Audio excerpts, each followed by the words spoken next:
Hello students, welcome to Swami Vivekanand Institute. My name is Shaheen and in this lecture video we are going to discuss another part of marketing management. और इससे previous lectures में हम लोगों ने marketing management के बहुत सारे syllabus को पूरे के पूरे सिलेबस को इवन कवर अप किया है, जिसमें हम लोगों ने मार्केटिंग मैनेजमेंट को क्या कहते हैं, मार्केटिंग मैनेजमेंट में मार्केट से लेके उसकी इवैल्यूएशन और अप्रोचेस, उनके मॉडल्स, एसटीपी मॉडल, स्वॉट analysis, product price place promotion, 4 P's, उसकी एक्सटेंशन और इनको डिटेल में डिस्कस किया है। और प्रीवियस लेक्चर वीडियो में हम लोगों ने कंज्यूमर के बिहेवियर को भी स्टडी कर लिया। अगर आप अपना सिलेबस उठा के देखोगे तो आप लोगों को पता चलेगा ऐसा कोई भी टॉपिक नहीं है, not a single one topic that is not covered in the playlist, वो कवर्ड नहीं है। अब बचा है आपका सर्विसेज मार्केटिंग, उसके बाद types of marketing, trends in marketing और लॉजिस्टिक मैनेजमेंट। देन आपके डिस्कस करेंगे पीवाईक्यूज, किस तरीके से मार्केटिंग मैनेजमेंट के पीवाईक्यूज पूछे गए हैं, प्रीवियस ईयर में क्वेश्चंस किस टाइप से पूछे गए हैं, इनको भी डिस्कस करेंगे। सो सर्विसेज आज स्टार्ट करते हैं। What is service? तो अब मैं बात करूं, सर्विस एक इम्पॉर्टेंट रोल करता है इम्पॉर्टेंट इकोनॉमी के अंदर, क्योंकि गुड्स और सर्विस दोनों ही इंपॉर्टेंट है। गुड्स अपनी जगह इंपॉर्टेंट रोल प्ले करता है, सर्विस अपनी जगह, लेकिन किस तरीके से गुड्स और सर्विस डिफरेंशिएबल है उसको भी हम लोग स्टडी करेंगे ना। Advance economies of the world are dominated by services. बहुत बड़ी बड़ी जो वर्ल्ड के पार्ट हैं वो भी सर्विसेज की वजह से या तो एक अचीवेबल पॉइंट पे है या तो एक डोमिनेंट स्टेज में है। सर्विसेज बहुत इंपॉर्टेंट है सक्सेस फैक्टर के लिए कंपनीज के। Even the product selling companies, अगर प्रोडक्ट भी बेच रही है कंपनी, तब भी उनके लिए सर्विसेज उतनी ही इंपॉर्टेंट है। नॉट डेवलपिंग सर्विसेज, अगर वो सिर्फ प्रोडक्ट बेच रही हैं, सर्विस नहीं भी बेच रही, तब भी core competencies to compete in the market, market में बढ़ने का जो ऑप्शन होता है वो सर्विस ही ऑफर करती है। Now, whenever with the ever growing importance of services, जैसे जैसे सर्विसेज की डिमांड बढ़ती जा रही है, challenges which today's manager are facing every day, तो जो challenges है वो भी धीरे धीरे क्या होते जा रहे हैं, बढ़ते जा रहे हैं every day. It becomes imperative to understand and appreciate fundamental of services.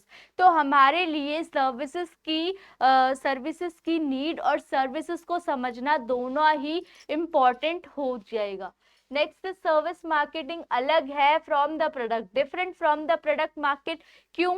Because of the unique characteristics. Services की कुछ यूनिक कैरेक्टरिस्टिक्स है। वो कौन कौन सी कैरेक्टरिस्टिक्स है? पेरिशेबिलिटी, इंटेंजिबिलिटी, डिफरेंशिएबल, उन सबको अभी डिटेल में डिस्कस करेंगे। Of services, every day the service manager face, हर दिन service manager different different challenges को फेस करता है ताकि वो कस्टमर की वैल्यू को बढ़ा सके, सर्विसेज को बढ़ा सके, to retain them with the company and grow their customer base, customer के बेस को बढ़ा सके at that point of time. Now the next one is, हम लोग किस तरीके से एवरीडे सर्विसेज का यूज करते हैं। जब हम टॉकिंग टू फोन बात कर रहे हैं, क्रेडिट कार्ड का यूज कर रहे हैं, बस वगैरह राइड कर रहे हैं, एटीएम मशीन को यूज कर रहे हैं, इवन हेयर कट, ये भी सर्विसेज का पार्ट होता है। मेडिकल एग्जामिनेशन, कॉलेज जा रहे हैं, library, canteen, hostel, book store visit कर रहे हैं, post office, internet access, bank, food, entertainment, these all are services. ये सर्विसेज का पार्ट है जो कि हम लोग एवरीडे लाइफ में we use. Okay, now the next one is factors contributing growth of service sector in India. वो कौन कौन से फैक्टर्स हैं जो कि इंडिया में सर्विस सेक्टर को इन्फ्लुएंस करते हैं। जैसे कि गवर्नमेंट पॉलिसी, अगर गवर्नमेंट कहीं ना कहीं इन्फ्लुएंस करे, कहीं ना कहीं बढ़ावा दे, जैसे कि 1991 की पॉलिसी जब एलपीजी आई थी, ठीक है, तो वहां पे लिबरल कर दी गई थी, बहुत सारी चीजें ग्लोबल कर दी गई थी, है ना, लिबरलाइजेशन, प्राइवेटाइजेशन, ग्लोबलाइजेशन। तो एट दिस पॉइंट सर्विसेज को एक तरीका मिला था, एक मौका मिला था कि वो ओवरऑल पूरे वर्ल्ड वाइड कनेक्टेड हो पाए। तो क्या कर रहा है, ये गवर्नमेंट इनिशिएटिव ले रहा है ना, इसलिए गवर्नमेंट इन्फ्लुएंस करता है फैक्टर्स को जो कि सर्विसेज को बढ़ाते हैं. Now, government has taken a lot of initiatives to promote the service sector in India, especially after the economic reform of 1991. We have seen significant step of the government to promote the service in India. Government regulation and privatization has given a boost to the service sector. और service sector को यहाँ पे क्या मिला है, एक boost मिला है, एक important role play हुआ है. Now, social changes means society के basis पे लास्ट 2 डिकेड्स में India has seen a radical change. India ने बहुत बड़ा बदलाव देखा है behaviour and expectation of consumer में. जो एक्सपेक्टेशन है इंडियन कंज्यूमर की आर एंड एवर हाई. अब एक्सपेक्टेशन सर्विसेज से रिलेटेड बढ़ती जा रही है और हम लोग ग्रो करते हुए दिख रहे हैं. Highest number of affluent people in India in new millennium. Now consumer are not only, consumer सिर्फ प्रोडक्ट को परचेज नहीं कर रहा बट एक एक्सपीरियंस भी लेना चाहता है. जैसे स्टारबक्स केवल वो रोस्टेड कॉफी ही नहीं ऑफर कर रही बट एक काफी अच्छा एक्सपीरियंस भी ऑफर कर रही है to provide an outstanding customer service to customer. Customer को एक बहुत ही अच्छी सी सर्विसेज भी दे रही है. Also provides an incredible expressive which they call A Starbuck experience. तो यहाँ पे क्या बोला गया है कि सिर्फ एक प्रोडक्ट डिलीवर नहीं कर रहे बट एक एक्सपीरियंस भी दे रहे हैं और experience is a type of service. Now the next one is, उसके बाद बिजनेस ट्रेंड्स. जो ट्रेंड्स होते हैं वो भी कहीं ना कहीं सर्विस को इन्फ्लुएंस करते हैं क्योंकि उनके बेसिस पे ही धीरे धीरे क्या होता है, कस्टमर सर्विस की तरफ दिखता है. क्योंकि पहले के टाइम पे इंश्योरेंस वगैरह क्या लोग लेते थे नहीं, बट इंश्योरेंस की जो सर्विस है आज की डेट में कितनी ट्रेंड पे है. ठीक है, लोग ज्यादातर प्रिफर करते हैं. Business trend during business is also changing rapidly. The manufacturer now adding value through services और it has initially the total quality evolution. Now the companies aim to provide better quality, अच्छी quality देना चाहती है अब services each and every tough point to their audience. Growth in franchising business at yet another dimension to improve and standardize the service. Service को क्या करना चाहती है, बढ़ाना चाहती है. Now the next one is McDonald never compromise. जो McDonald है वो कभी कॉम्प्रोमाइज नहीं करता on quality, service, cleanliness and value. QSCV, quality, service, cleanliness, value, इन पे कभी कॉम्प्रोमाइज नहीं करता. While giving their franchise, the franchisee and the staff are trained by the company to provide the standard service throughout the chain of McDonald. तो ये क्या बोल रहा है कि कहीं ना कहीं बिजनेस ट्रेंड को वो फॉलो कर रहा है और अपनी क्वालिटी वगैरह में बिल्कुल भी कमी नहीं कर रहा. Now the next one is advance information technology. IT sector बढ़ रहा है तो आईटी सेक्टर के बढ़ते बढ़ते वो क्या कर रहा है, कहीं ना कहीं उसको लेके आ रहा है और उसको कहीं ना कहीं वो, हाँ अब ठीक है, तो इसको क्या लेके आ रहा है और अपने फैक्टर्स को इन्फ्लुएंस करके दिखा रहा है. ना advance in information technology. Information technology में कुछ एडवांसेस हैं जैसे कि the growth of internet has immensely benefited. क्या हो गया है, वो बढ़ गया है आपका ग्रोथ सर्विस फर्म में टू इम्प्रूव द सर्विस को बढ़ाने के लिए. The convergence of consumer and telecommunication has proved to be boon. मतलब आईटी सेक्टर इतना ही इंपॉर्टेंट हो गया है उसके लिए. For the service firm at customer it becomes easier and faster for the service firm to provide quality. जैसे ICICI bank offer कर रही है इंस्टेंट अकाउंट ओपनिंग. ठीक है, सर्विस टू दियर कस्टमर को जल्दी से जल्दी वो अकाउंट को ओपन करके दे रही है. Where by the sales executive of ICICI खुद जाते हैं सेल्स एग्जीक्यूटिव और विद इन मिनट्स वो क्या करते हैं, अकाउंट को ओपन कर देना. तो ये क्या है, आईटी सेक्टर की डेवलपमेंट है. Now the next one is internationalization. After opening up the boundary through globalization, globalization में अपनी बाउंड्रीज को ओपन अप करके has been some service excellence firm to come to India, वो आ रही हैं कंपनीज लाइक, कंपनी जैसे डेल हो गई, सैमसंग हो गई, Accenture, IBM etcetera are working on transnational basis assimilate the best practice across globe. तो इंडस्ट्रियलाइजेशन भी एक ऐसा पॉइंट है जो कि एनी हाउ इन्फ्लुएंस कर रहा है कि वो सर्विस सेक्टर को बढ़ावा दे। नाउ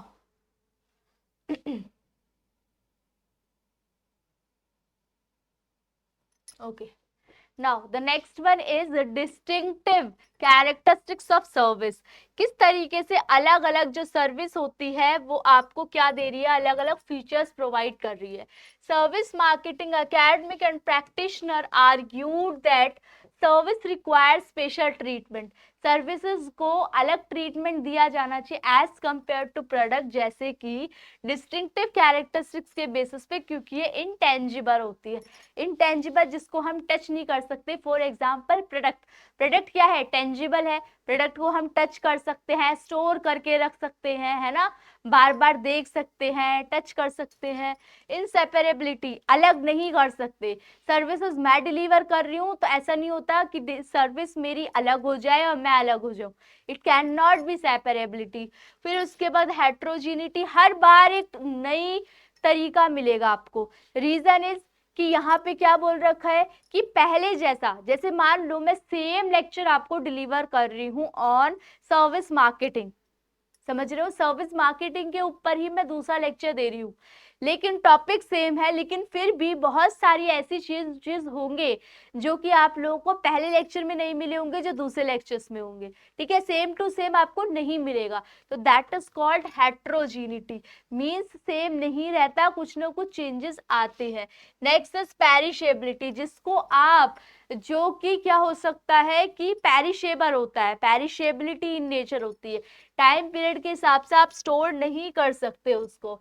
इंटेंजिबिलिटी का मतलब होता है fact that a large component of many services offer immaterial और intangible and can not be presented in concrete manner to consumer prior to purchase. Purchase करने से पहले आपको पता नहीं है कि सर्विस किस तरीके की है ना, और परचेज करने के बाद भी, for example a customer touch नहीं कर सकता एरोबिक क्लास को, एरोबिक क्लास को टच कर सकता है क्या, नहीं कर सकता जब तक वो अटेंड ना कर ले। Neither can access the quality, और उसके बाद जब वो कंप्लीट हो चुकी है एरोबिक की क्लास तब भी उसकी क्वालिटी को जस्टिफाई नहीं कर सकता without attending the class. Class को अगर अटेंड नहीं किया है तो उसके वो फीचर्स को, उसकी क्वालिटी को एट दैट टाइम वो जज नहीं कर सकता। नेक्स्ट इज इनसेपरेबिलिटी, जैसे कि बताया कि प्रोडक्ट क्या होता है, वो सेपरेट कर दिया जाता है विद द ऑनर, लेकिन यहाँ पे सर्विस सेपरेटेड नहीं होती। Inseparability refers to notion that in much services operation the production and consumption cannot be separated। Production को और कंजम्पशन को आप सेपरेट नहीं कर सकते, इसीलिए जो सर्विस होती है to great extent consumed at the same time, जब आपको प्रोड्यूस कर दी जा रही है तब ही, जब आपको बनाई जा रही है तब ही वो सर्विस को आप कंज्यूम कर सकते हो, अदरवाइज वो सर्विस वहां पे खत्म हो जाएगी। जैसे कि लाइव क्लास, अगर वहां पे रिकॉर्डेड सेक्शन का एक्सेस अवेलेबल नहीं है तो लाइव क्लास में आपने जो देखा सो देखा, उसके बाद वो लाइव क्लास हट जाएगी तो आप दोबारा से उसका एक्सपीरियंस नहीं ले पाओगे। ठीक है, जैसे आप कहीं पे घूमने जाते हो, एक्सपीरियंस है, तो वो भी क्या है, एक पार्ट है आपका जो कि आपको उस टाइम के बाद दोबारा देखने के लिए नहीं मिलेगा, और अगर आप दोबारा भी विजिट करते हो तो कुछ ना कुछ डिफरेंट चीज मिलेगी as compare to the previous one. For example hairdresser अपने टूल्स वगैरह तो पहले प्रिपेयर कर सकता है, लेकिन कटिंग, हेयर कटिंग वो कभी करेगा जब कस्टमर आएगा तभी तो हेयर कट करेगा।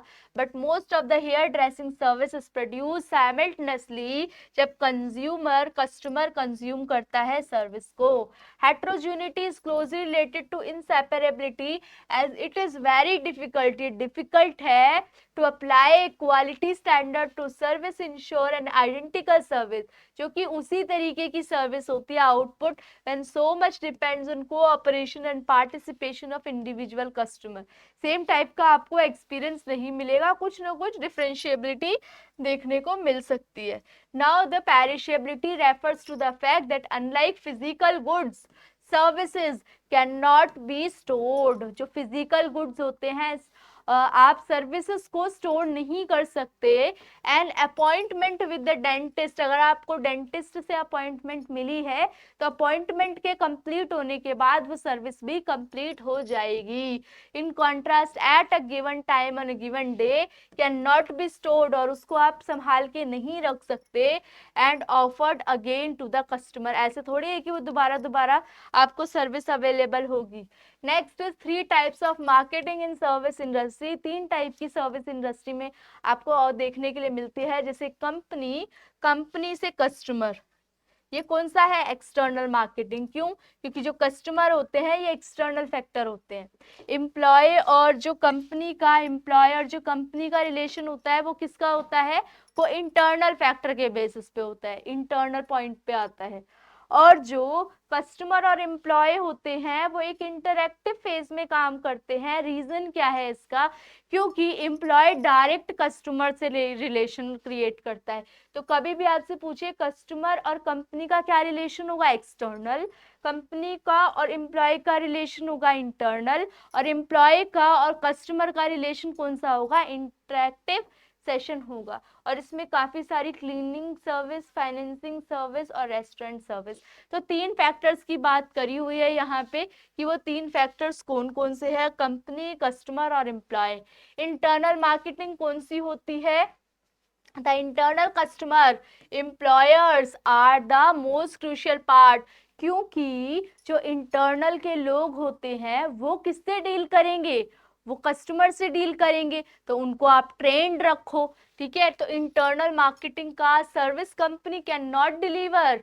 कंपनी तो नहीं जाएगी कस्टमर को अपनी सर्विसेज देने के लिए, कौन जाएगा? उसके एम्प्लॉयज जाएंगे।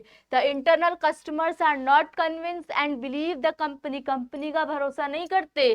Company should strive hard to inspire their employees. Employee को ट्रेन करना पड़ेगा कि आप इतनी अच्छी ट्रेनिंग ले लो कि लोग आपकी बात का विश्वास करें, कस्टमर आपकी बिलीव करे in the companies vision and mission and act accordingly. Some of the excellent companies, कुछ कंपनीज का नाम यहाँ पे दे रखे हैं, बिलीव्स इन द प्रिंसिपल, उन्होंने ये माना था कि जो इंटरनल कस्टमर होते हैं वो बहुत ही इंपॉर्टेंट होते हैं for the company than the external customer. जो इंटरनल कस्टमर होते हैं वो इंपॉर्टेंट फैक्टर प्ले करते हैं as compare to the another one. Next is external marketing. The purpose of company should be to gain. Company का main मकसद क्या है? फायदा करना, रिटेन करना, कंपनी में अपनी छाप जमाए रखना मार्केट के अंदर, और grow their customer base. This can be done, ये तभी होगा जब आप अच्छी खासी वैल्यू कस्टमर को ऑफर करेंगे। The super CEO of GE Jack Welch has rightly said, क्या कहा है उन्होंने? We can not give the job guarantee to our employers, only our customer can. कौन? एम्प्लॉयर को गारंटी हम नहीं दे सकते। कौन दे सकता है? Only customer. एम्प्लॉय को गारंटी कौन दे सकता है? Only customer, only our customer. क्योंकि जब कस्टमर को एम्प्लॉय के साथ एक रिलेशनशिप मेंटेन होगा और वो उसी पर्टिकुलर एम्प्लॉय के साथ डील करेंगे तो कंपनी का उस एम्प्लॉय से ट्रस्ट हो जाएगा कि ये इतने कस्टमर को जनरेट कर रहा है और ये एम्प्लॉय हमारे लिए बेनिफिशियल है, तो कंपनी उसको निकाल ही नहीं सकती। The external marketing, the interaction of the company with its external customer potential and existing, जो कि अभी है और एग्जिस्ट में है। Now that is interactive marketing. It is the interaction किस किस के बीच में है? एम्प्लॉय और company with the customers. Customers do not interact, customer तो डायरेक्टली नहीं जाएंगे कंपनी के पास, कौन जाएगा? एम्प्लॉय जाएगा कस्टमर के पास, जो कि पूरी की पूरी कंपनी को रिप्रेजेंट करते हैं कस्टमर के सामने। कौन जाएगा? कस्टमर। कस्टमर किससे डील करेंगे? एम्प्लॉय से। एम्प्लॉय किससे डील करेंगे? कस्टमर से। एम्प्लॉय जाएंगे कस्टमर के पास। एम्प्लॉय किसके बिहाफ पे रिप्रेजेंट करेंगे? कंपनी के बिहाफ पे। और एम्प्लॉय पूरी की पूरी बात कस्टमर को बताएंगे। ठीक है, उसके बाद देखो, एम्प्लॉय हेल्प्स, एम्प्लॉय ही मदद करेंगे कि कस्टमर को एक विश्वास बना रहे ह्यूमन फेस के साथ of the company for the customer. Now marketing challenges of services. Marketing के चैलेंजेस क्या हैं? क्लाइंट कांट सी और टच सर्विस। कर सकता है क्या? नहीं कर सकता। सी नहीं कर सकता, कांट सी और टच सर्विस, सर्विस को टच नहीं कर सकता before they purchase them. This make service difficult, और इसीलिए ये कहीं ना कहीं सर्विस को एक कॉम्प्लेक्स प्रोसीजर बनाती है, जो कि स्टोर नहीं कर सकता एक तो, है ना, और इंटेंजिबल है। ये सब डिफिकल्ट वाले सिनेरियो होते हैं, एक नेगेटिव या एक डिमेरिट वाला पार्ट दिखाते हैं आपको। फिर from the client perspective, creating increased uncertainty and perception of risk. From the firm's perspective, service intangibility can make service difficult to promote, control quality and set pictures, set price है वो। Client ना देख सकते हैं, ना touch कर सकते हैं without the purchase of service, और सर्विस करने के बाद भी वो एक टाइम, वन टाइम सर्विस को गेन अप होने के बाद उसका एक्सपीरियंस उनके दिमाग में रह जाता है बस। Service are open produce and consume simultaneously, उसको हम क्रिएट कर सकते हैं, और ये स्पेशल चैलेंज है कि सर्विस को हम स्टोर करके नहीं रख सकते। Quality management, that product company do not consider product are tested before. Product को टेस्ट किया जाता है, प्रोडक्ट को ऑलरेडी टेस्ट किया जाता है without going to the market, before going to the market you can say. लेकिन जो सर्विस होती है वो डिलीवर करी जाती है directly to the market, they go out of the door. If a product has quality problem है तो प्रोडक्ट को इम्प्रूव किया जा सकता है। The company can fix them customer and none the wiser. Service production happens with the customer present, creating a very different and challenging dynamic.